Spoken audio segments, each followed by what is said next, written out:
I refused to babysit my sister's kids after she called me lazy for working from home.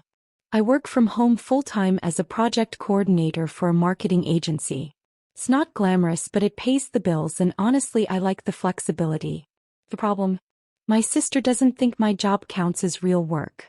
Laura, who's 4 years older than me, is a single mom with 2 kids, 7 and 9.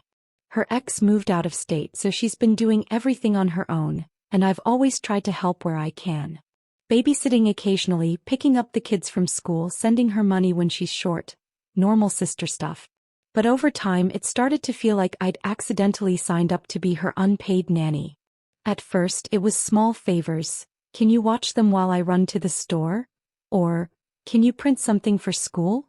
Then it turned into constant requests. School pickups, overnight stays, just a few hours here and there. I started reshuffling my entire work schedule to fit hers. One afternoon while I was in a virtual meeting, my phone wouldn't stop buzzing. It was Laura calling over and over. When I finally answered during a break, she announced she'd be dropping the kids off in 20 minutes because she needed to work late. I told her I couldn't. I was still working too.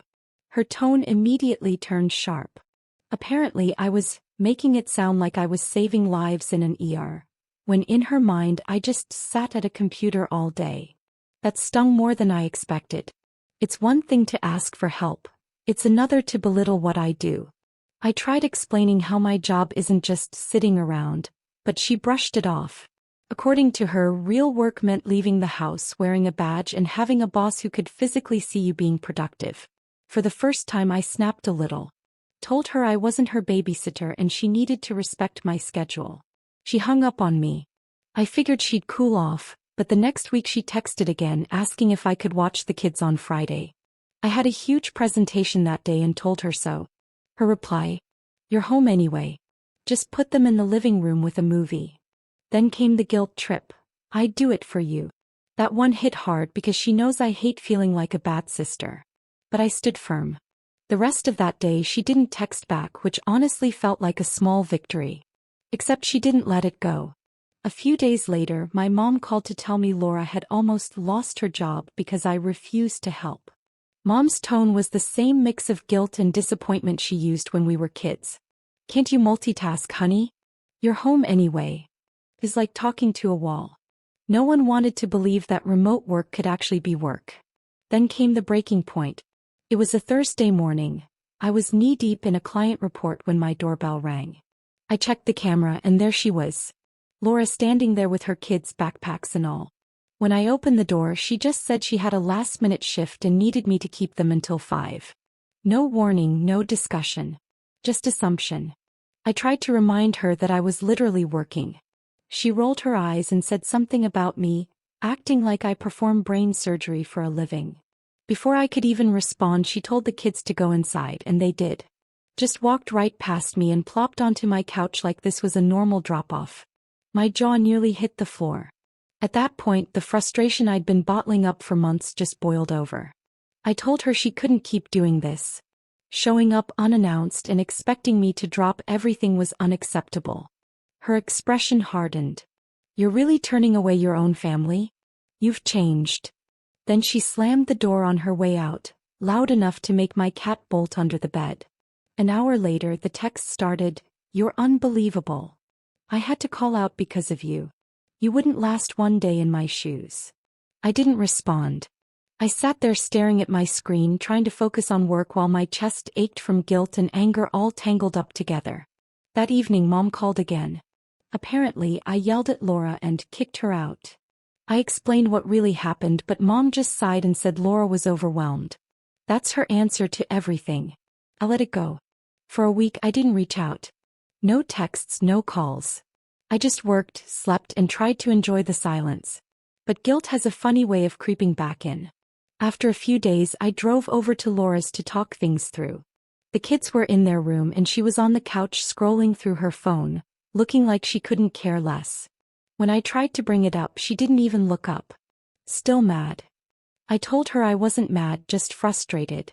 She started in again about how I don't understand because I don't have kids. How my life is so easy compared to hers. Apparently, wearing pajamas to work means I've forfeited all rights to be tired or stressed. It hit me that nothing I said would matter. She wasn't listening, she wanted to win. I told her I was done being taken advantage of and left. She didn't stop me this time. We didn't talk for weeks. It was awkward but peaceful. I could actually focus on my job without worrying I'd get ambushed by a surprise babysitting shift.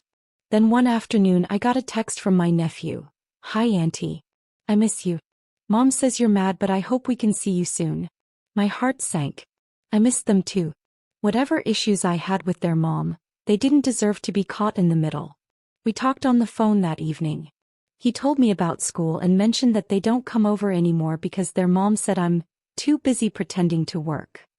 That word, pretending, felt like a punch to the chest. A few days later my phone rang. Laura again. I nearly didn't answer but curiosity won. Her voice was quieter than usual. "Hey, can I ask you something?" I braced myself for another favor. Turned out she needed help with getting a remote job. She was applying for, wait for it, a remote job. For a second I didn't even know what to say. I think she could hear me holding back a laugh because she quickly added, "I know what I said before. I didn't realize how hard it is until now. I'm sorry." It wasn't the world's most dramatic apology, but it was sincere enough. I told her I'd help her and even ran her through some basic remote work tools. As I was explaining how time tracking and project dashboards work, she kept shaking her head. "I didn't know it was all this structured," she admitted. No kidding. Now she's waiting to hear back from a company that actually offers flexible hours. She texted me last night that she got an interview. This time I didn't feel bitter or smug, just proud. Maybe she finally gets it. We're still not as close as we used to be, but things are calmer. No more surprise visits, no more guilt trips. And weirdly, I think the distance helped us respect each other more. If this whole thing taught me anything, it's that boundaries don't make you selfish. They protect your sanity. And maybe, just maybe, Laura had to walk a mile in my slippers, literally, to realize that working from home doesn't mean not working at all. Because nothing says karma quite like applying for the same kind of job you once mocked.